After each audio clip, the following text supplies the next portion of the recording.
henerasyon, umaaksyon! Matagal nang kaagapay ng bawat Pilipino ang bagong henerasyon party list sa pag-angat ng pamilya at pamayanan. Sa matibay na track record ng serbisyong tapat at konkretong aksyon, patuloy naming tinutugunan ang mga pangunahing pangangailangan sa kalusugan, edukasyon, kabuhayan, kapayapaan, at suporta sa mga solo parents. Sa pamamagitan ng aming helps advocacies, nais naming ipagpatuloy ang mas pinalakas na serbisyong diretso sa tao mismo. Tinakda po namin ang mga makabuluhang batas tulad ng Universal Healthcare Law, 105-Day Expanded Maternity Leave Law at Malasakit Center Act para siguruhing abot kamay ang serbisyong pangkalusugan. Layunin din naming mas mapadali ang access sa mga gamot at ospital sa pamamagitan ng mga guarantee letters sa public hospitals at maging sa mga pribadong ospital na talaga namang ipinaglaban ni Kong BH sa Kongreso. Na-diagnose po ako na may breast cancer year 2020. Tapos yun po, naghahanap ako ng malalapitan kasi yung sa hirap din nga po ng buhay. May mga nag-refer po kay Congresswoman. Magaling na po ako sa laban ko ng cancer. Kakampi ko po si Kong BH, yung bagong henerasyon. Malaking tulong po, nagpapasalamat po talaga ako sa lahat ng tulong na ibinigay po sa akin. Maraming salamat po. Bagong henerasyon. Isang magandang balita. Dahil sa inisyatibo ng Bagong Henerasyon Party List, tumatanggap na rin ng guarantee letters ang mga private drugstores tulad ng Mercury Drug, Rose Pharmacy at The Generics Pharmacy. Pati na rin ang rehabilitation para sa mga batang may learning disabilities ay pasok na sa guarantee letter mechanism. Sa tingin ko, kung hindi siya inilapitan ko, hindi magiging ganito yung resulta. So dahil kilala namin siya na talagang aksyonera siya, siya talaga yung nilapitan namin. Bukod dito, may mga programa rin tayo tulad ng medical at hospital assistance, medical missions, at distribution ng vitamins and wheelchairs.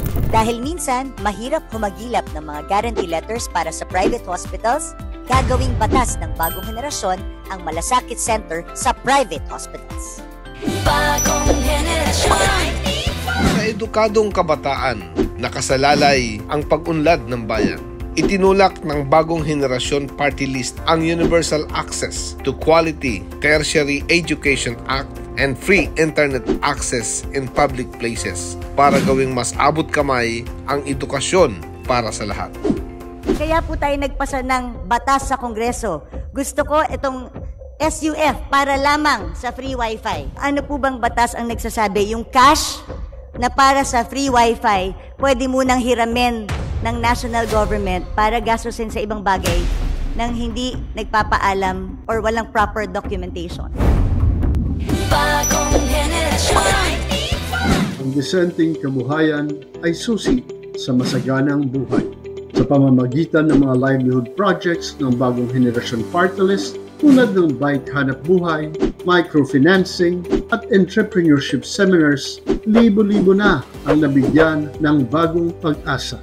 Marami rin tayong nabigyan ng pag-asang pangkabuhayan sa pakikipagtulungan sa serbisyong bayanihan ng UNTV.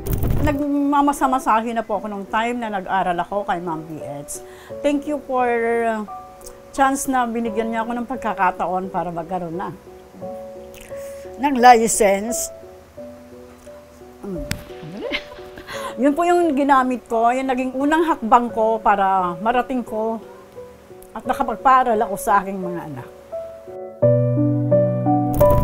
Sa batas po ng Bagong Henerasyon Party List ang Goodbye 5-6 pautang dahil pangarap po namin magkaroon ng maraming maliliit na negosyante sa ating bansa sa pamamagitan ng pagbigay ng puhunang pangkabuhayan na may mababang interest mula sa SB Corporation ng DTI, Land Bank at TBP at iba pang government or private lending institutions. Bagong henerasyon. Pag may katahimikan, may pag-unlad. Isinusulong namin ang Nationwide Curfew Act at Expanded Anti-Violence Against Women and Their Children Law para sa mas ligtas na komunidad. Kasama rin dito ang mga inisyatibo tulad ng relief operations, calamity assistance, tree planting, at iba pang proyektong nagtutulak ng kaayusan sa ating mga komunidad. Ayaw po natin ng mga may padri-padrino sa mga ahensya ng gobyerno. Dapat hindi namimili kung sino ang paglilingkuran at dapat mabilis ang serbisyo na diretso sa tao mismo.